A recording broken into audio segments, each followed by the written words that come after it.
probeer om 'n post vir jou besigheid reg te verwoord en die woorde wil net nie kom nie. Jy tik, jy vee uit en jy staar. En jy dink dalk, wat is fout met my? Niks.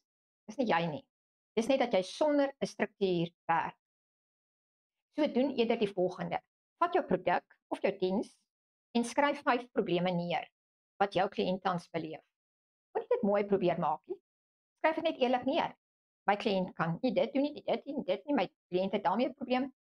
En nou langs elke probleem beskryf jy een emosie neer wat verwant is daaraan. Soos frustrasie, moegheid, skuldgevoelens, twyfel, oorweldiging. En hier is dit wat nou alles gaan verander. Dan dink jy aan 'n regte kliënt wat jy al met daardie probleem en emosie gehelp het. Jy dink beeldige teikenmark nie, 'n mens met 'n storie, met 'n naam. Dan skryf jy jou post vir daardie een persoon. Nie vir Facebook nie, nie vir die algoritme nie, nie vir almal nie, vir hom of vir haar. En skielik gaan die woorde vloei, want jy probeer nie slim klink nie. Jy onthou die persoon wie jy gehelp het.